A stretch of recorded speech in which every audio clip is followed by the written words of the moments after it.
Hi, Kaden and Ezra. Today we're going to be talking about how things work in science. Okay, so I hope you remember from last time we talked about all of the different scientific tools that we can use and how scientists make educated guesses, and that's called a hypothesis, from things that they observe.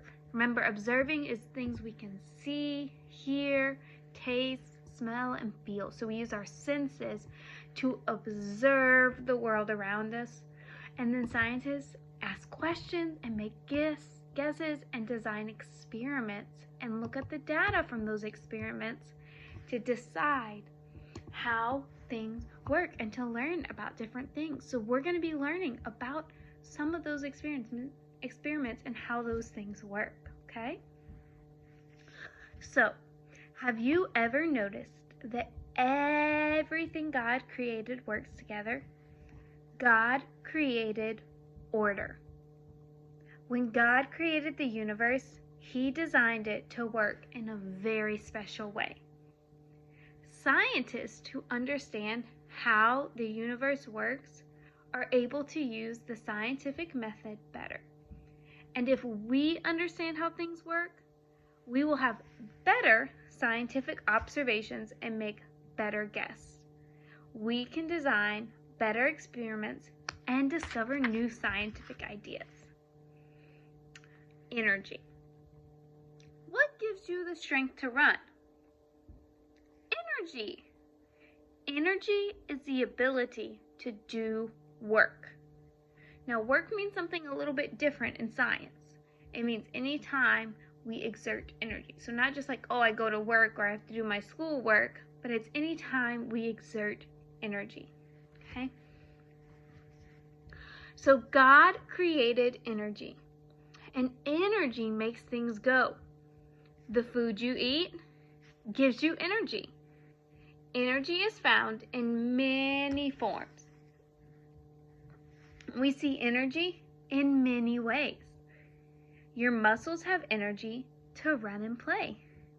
The sun has energy, and it warms the earth.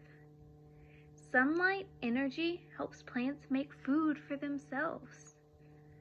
Heat has energy. A fire can be used to cook something or give off enough heat to warm your body. The wind has energy. It can lift a kite in the air. Moving water has energy too. It can turn a water wheel.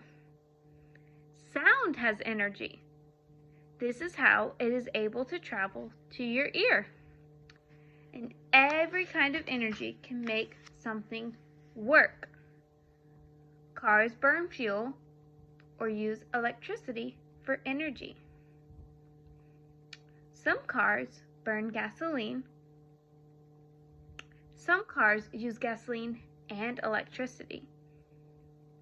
Jet planes burn jet fuels in its engines to make energy. Next, we're going to learn about force and movement. God created a world of movement, and if you look around, you can see many things moving. How do things move? Things move because of force. Force is a push or a pull. Do that with me. A push or a pull. That's what force is.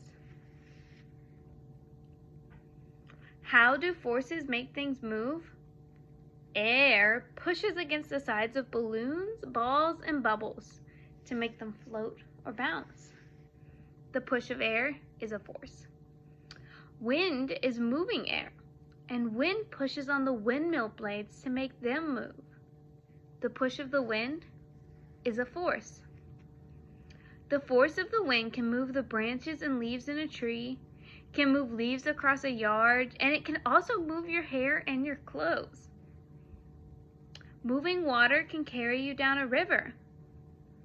Is the push of the moving water a force? Yeah, that's right, it is. You cannot see a force, but you can see the work it does. Sometimes when we need to move something, we pull it. Remember, force is a push or a pull. So pull is a kind of force. Wheels are a big help, but the wheels by themselves cannot make a wagon go. It needs to be pulled. A sled can be pulled across the snow. A truck can pull a trailer. A horse can pull a wagon. To row a boat, you must pull on the airs to make the boat move through the water. Gravity. What happens after you throw a ball up in the air? Does it stay in the air? No, it comes back down. But what makes the ball come down?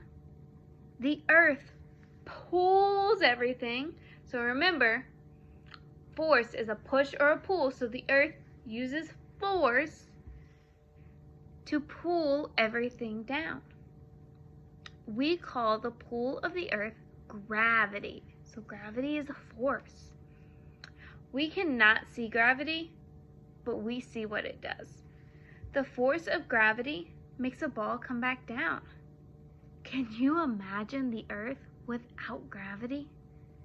Nothing would stay on the ground. Everything would just float away. You would float away. Our earth would not work well if God had not created gravity.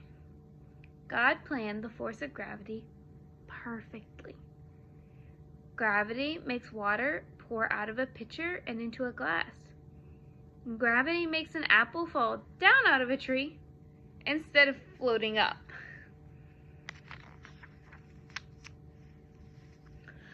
Sometimes when we need to move something, we push it. Remember, force is a push or a pull. So pushing is another kind of force. You can push a chair across a room. You can apply force to a lawnmower by pushing it across the lawn. Your mom pushes a grocery cart through the store.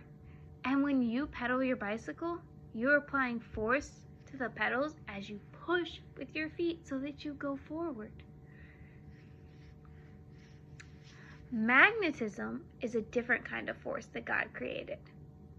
Magnets can pull things together, but sometimes magnets also push things apart.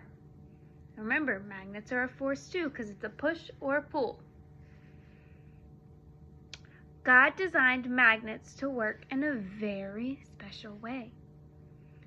Magnets are made of a mineral called magnetite. Some man-made magnets are made from other materials. Magnets can pull or attract iron, nickel, or cobalt. These are all different metals that are found in nature. We call them magnetic because they can be pulled by a magnet. Some magnets are stronger than others. Look at these two magnets. Which magnet do you think is stronger? The smiley face magnet or this magnet? That's right, this magnet. Materials that cannot be attracted to a magnet are called non-magnetic. Maybe you have noticed how magnets push and pull when you're playing with a train toy set. This is because magnets have two opposite sides called poles. The poles of a magnet are where the force of a magnet is strongest. Magnets have a north pole and a south pole, kind of like the earth. Opposite poles pull together. They attract. So the north and the south pole, they attract. They pull together. Like poles, push away or repel. So if you put a north pole next to a north pole, they won't go together. They'll go, they'll push. When you try to push them together, they'll push away from each other. So opposite ones, they attract. North and south go together. But if you try to do north and north, they'll push away from each other. Perhaps you've seen this before. If you break a magnet in half, each piece will still have a north pole and a south pole. Magnets are an important part of an electric motor. Magnets help sort things at a recycling center. Magnets help keep us safe at airports and in other important places. Magnets help doctors know there's something wrong inside your body. Magnets are an important part of a computer's memory. And sometimes special magnets help cranes pick up very large magnetic things. So magnets are very important to our lives. Force is what is needed to make things move, but some things are harder to move than others. And just to review, remember, force is a what? That's right, force is a push or a pull.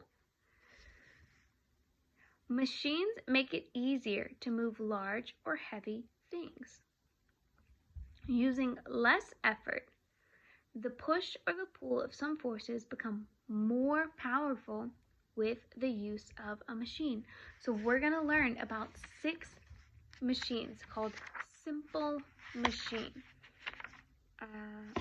We're going to learn about 4 machines called simple machines. Simple means basic. So they're very, very basic. The first one is the wheel and axle. The wheel is a machine that was invented a very long time ago.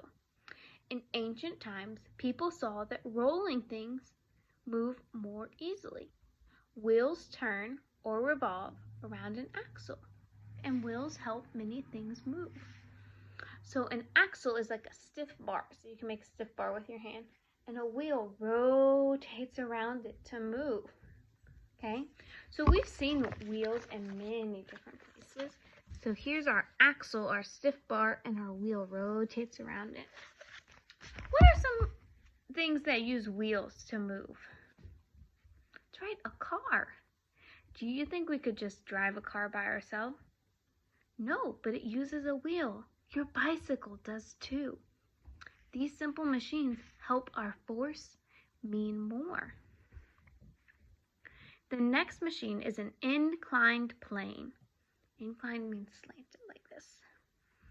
A very, very, very long time ago, people most likely used an inclined plane to help them build very large structures. A ramp is a kind of inclined plane. Ramps also help things move more easily. Things are able to slide or roll more easily on an inclined plane. So like when you're moving, you use a wheel and axle, but you also use an inclined plane. Next is a pulley. A pulley is a lifting machine. Pulleys use the power of a wheel to lift or lower something heavy more easily. The heavy load is pulled by a cord that rests on the grooves of a wheel. So you have a wheel, you have a cord going around it, and you pull or you let it down. Our last simple machine is a lever. Levers are kind of machines that help lift heavy things more easily. One kind of lever is a seesaw. The fulcrum, that's the support part. So if we look, this is a picture of a lever, this is the fulcrum. So we have our lever slanted, and we have fulcrum in the middle. It goes one way or the other. The fulcrum or support is between each side of the lever. The fulcrum is the secret to this machine. If one side of the lever is pushed, the fulcrum makes the object on the other side much easier to lift. When you push on one side of a lever to move an object, this is called effort force. Because of the fulcrum, it takes less effort to lift something than it normally would. So that is all we're going to talk about today with how things work. Later on this week, we'll learn more about how more things work in our world. We have to do a couple pages in here. I think we have 3 pages to do in here today. Okay? So, our first page that we're going to do is page 75. It looks like this. Okay, I want you to circle all of the things that have energy. Remember, energy causes work. So some of the things we talked about that have energy are the sun, moving water, the wind, people. So all of the things on this page that have energy, go ahead and either circle or color them. Okay? So pause this and do that right now before you go on to your next page.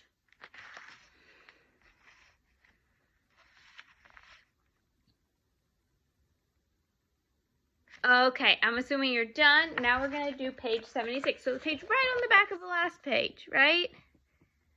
Okay, on this page, see it has a mom with the stroller. On this page, you are going to circle. So make a circle around all the objects that you pull.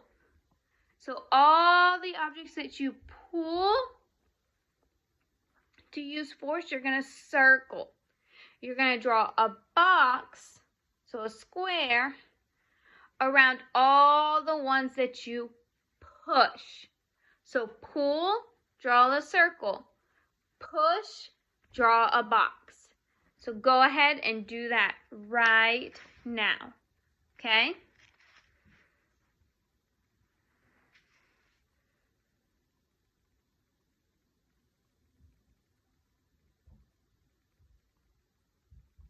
Okay. Now, for your last page, you're on page 78, right here. Looks like this. Has a picture of all these things. Okay? We are going to color things different colors, okay? So the first thing you're going to do is all of the things that have a wheel, that use the Simple Machine wheel, you're going to color blue, okay? So things that have a wheel, you're going to color blue. Remember, a wheel is a stiff bar and it goes around. After you've done that, all of the things that have an inclined plane, you're going to color green. So remember, an inclined plane is just like this. It's just straight, but it's tilted, right? So everything that has an inclined plane, you're going to color green. So wheel is